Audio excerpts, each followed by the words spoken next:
자, 오늘 시장이 코스피가 2.74, 코스닥이 4.03, 하락폭이 무척 컸던 하루였었어요. 시장의 낙폭이 컸고요. 셀트리온은 오늘 증시에서 빛났습니다. 1.30 상승했고요. 헬스케어는 0.65, 약보합권, 제약은 1.75 하락 마감했어요. 카카오뱅크 5.8이네요. 삼성전자 1.54 하락 마감했다. 시가총액 상단을 봐도 전체가 다 파란불이에요. 그쵸? 대부분이 다 파란불이고요. 몇 개 종목을 제외하고는 셀트리온이 빛났던 그런 하루입니다. 자, 더불어서 해외 증시를 보더라도 지금 많이 흔들거리고 있거든요.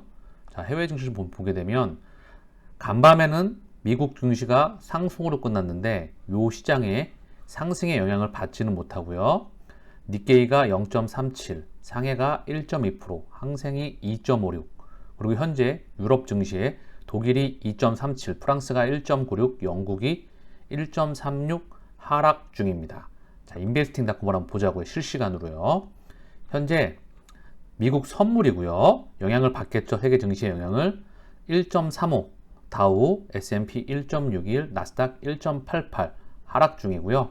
자, 선물 말고 세계 주요 지수 유럽 증시를 한번 다시 한번 보자고요. 유로스톡스를 한번 볼 수 있도록 하고요. 전반적으로 지금 좋지가 못합니다. 유로스톡스가 1.93 하락 중이에요. 뭐 네덜란드, 영국, 독일, 스위스는 0.50, 벨기에 다 전반적으로 낙폭이 크고 있습니다. 자, 지금 원달러 환율이 1,300원을 돌파했습니다. 1302.50, 1,302원. 지금 10년 역사상 사상 최고치를 돌파했어요. 1302원. 즉 원화가 10년 내 가장 큰 약세입니다. 이게 현재 증시에 그대로 반영되면서 한국 증시의 낙폭이 다른 세계 증시에 비해서도 조금은 컸던 하루였던 것 같아요. 국내 증시 환율이 안정화가 첫 번째로 돼야 됩니다. 신흥국 통화의 대표 통화이죠. 자, 더불어서 물가가 안정이 돼야 됩니다. 그래야 FOMC에서 스탠스가 전환될 수가 있어요. 하나씩 이슈를 살펴보자고요. 자, 원화는 10년 내 가장 큰 약세, 달러 인덱스는 사상 최대치를 찍고 살짝 내려와 있어요. 유가도 사상 최고치를 찍고 살짝 내려와 있다. 자, 이런 상황이고요. 이슈를 좀 하나씩 보고 가죠. 바이든, 곧 시진핑과 대화, 대북 대러 협조 요구할 듯. 미 바이든, 중국 시진핑과 보복 관세 인하 논의하기로. 시진핑 푸틴 통화, 우크라이나 문제 논의, 군사 등 양국 협력 강화, 무역 등 경제 협력 방안 논의, 군사 협력 강화도. 시진핑 우크라이나 위기 해결에 건설적 역할 준비돼. 크렘린 서방 비합법 제재 속 양국 협력 확대 합의. 자, 더불어서 사우디 왕세자 바이든 방문 앞두고 이집트, 요르단, 터키 순방. 팬데믹 후 첫 해외 순방이다. 자, 각국 정상들의 움직임이 좀 보이는 것 같긴 한데요. 지켜봐야 됩니다. 이들의 움직임이 물가를 좌우할 수 있기 때문에 우크라이나, 미국, 중국, 사우디, 더불어 인도까지 영향력이 지금 있긴 있는 부분이죠. 자, 삼성전자가 오늘 1.54 하락 마감했어요. 자, 주봉인데요. 보이시죠? 낙폭이 더 커졌다. 확연히 드러나죠? 이거는 명백한 아래쪽 하방 슈팅이에요. 얘 돌아옵니다. 시차 두고. 왜? 상방 슈팅 나오면은요, 상방도 돌아가요. 지금은 상방 이 물량을 소화한 걸 넘어서 아래쪽으로 하방 슈팅이 나오고 있는 거예요. 한눈에 드러나죠? 자, 이 부분은 어느 순간 안정화가 될 겁니다. 제가 계속 언급드리지만 이 라인에는 지지받을 곳이, 왜냐하면 그동안에 박스권에 있었기 때문에 지지받을 곳이 이미 너무나 많이 있다. 곳곳이 지지받을 거기 때문에 중요한 건 어느 시점에서 안정화가 취해야 되는데, 중요한 건 원달러 환율, 대한민국 환율이 먼저 안정화가 돼야 됩니다. 지금 보시는 화면이 코스피의 약 20년간의 차트입니다. 2002년도부터 2022년도까지. 이걸 같이 보는 이유가 있겠죠. 2008년도 미국발 금융위기 때 벙 하고 꺼졌죠. 전 세계 증시가 박살났었어요. 그리고 지금 약 3,316에서 2,342, 약 1,000포인트 빠졌습니다. 어마무시하죠? 많이 빠졌다는 거예요. 그리고 코로나 팬데믹 때 2,200 중반대부터 1,400 중반대까지 빠졌어요. 즉 뭐죠? 이렇게 많이 빠지면 정말 많이 빠졌죠? 갈랐어요. 지금요. 60월선을 깼어요. 이렇게 많이 가르면 이제 어느 정도 보이시죠? 한번 크게 깨면 자, 기간을 거쳐서 반등이 나옵니다. 기간을 거쳐서 반등이 나올 확률이 높다고 생각을 해요. 자, 그래서 지금은 반등 나올 시기보다 먼저 시장이 안정화가 돼야 되겠죠. 제가 계속 매크로 이슈를 보여드리는 이유가 있어요. 왜? 물가에 대한 안정을 취해야 되기 때문에 그 이면에는 우크라이나, 상하이 봉쇄, 해제, 완벽한 해제가 필요하겠죠? 그리고 이 기준점에 맞춰서 FOMC가 스탠스가 전환이 돼야 되기 때문에 그러면 이 부분은 돌아나갈 수가 있다. 왜? FOMC가 다시는 주인이잖아요. 전 세계에. 왜? 2008년도 리만 브라더스 이후에도 바로 제로금리와 세 차례에 이은 양적 완화에 의해서 이때부터 달린 거예요. 그쵸? 코로나 팬데믹 때도 뭐였죠? 바로 제로금리와 무제한 양적 완화. 엄청났죠? 자, 8천만 달러에서 4조 5천억 달러에서 최근 9조 달러 가까이 늘어났잖아요. 연준의 자산이. 자, 그럼 이제 뭐죠? 마찬가지예요. 지금도.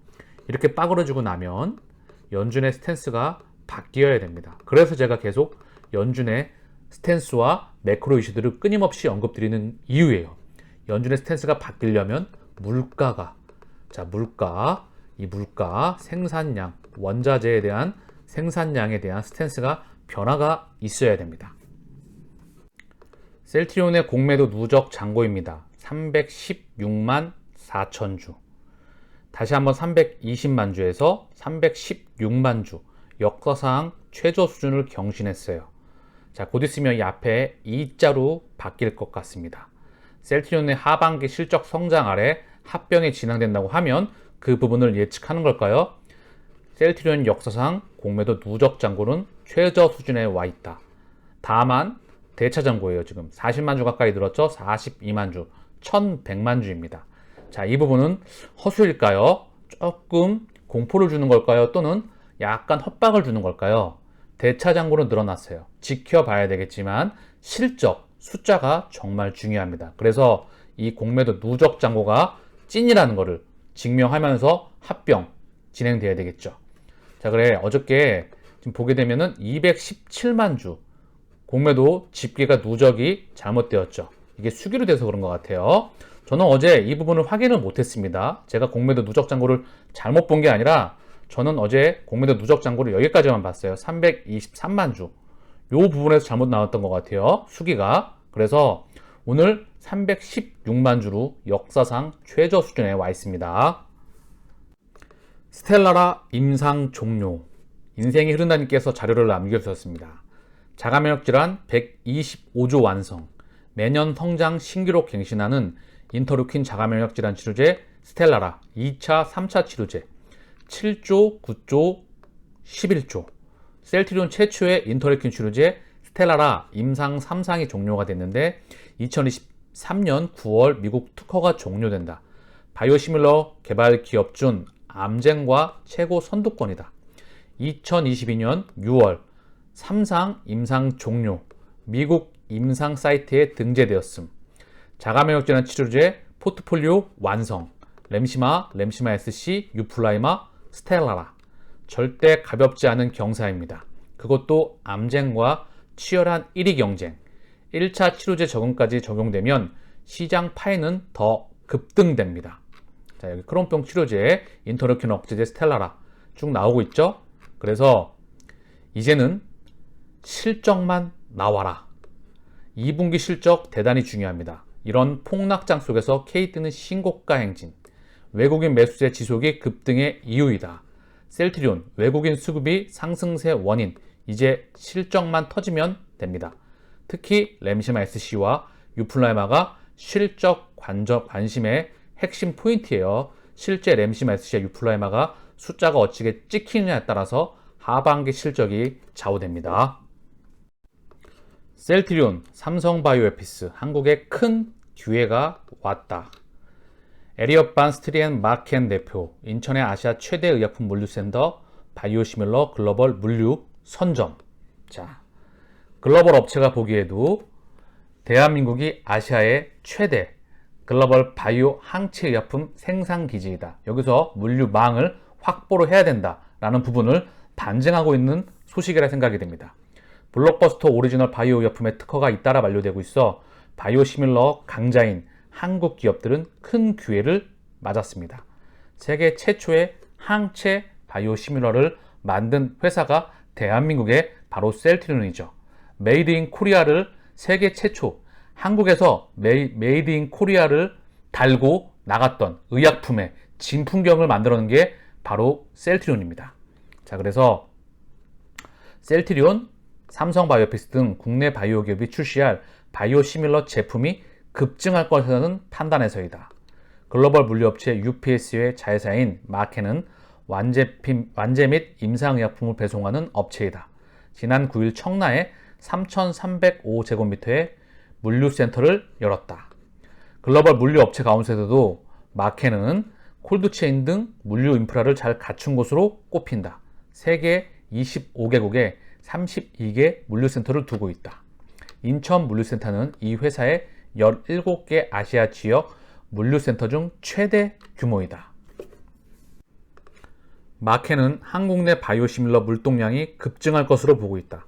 연간 11조 원 팔리는 바이엘의 환방병성 치료제 아엘리아의 특허는 미국에서 2023년, 유럽에서 2025년 만료된다. 스텔라라, 존슨앤존슨의 자가면역질환 치료제 스텔라라의 특허는 미국에서 2023년, 유럽에서 2024년 끝난다. 휴메라는 유럽 특허 이미 만료됐고 미국 특허는 내년 풀린다. 자, 그래서 스텔라라 바이오시밀러, 셀트리온, 아일리아, 셀트리온, 휴미라, 셀트리온. 인천 물류센터 개소는 이들 제품의 글로벌 물류를 막기 위한 선제 대응. 한국 고객사들과 협력을 강화할 것. 마케는 한국 등 82개국에서 의약품을 환자에게 직접 배송하는 서비스도 제공하고 있다.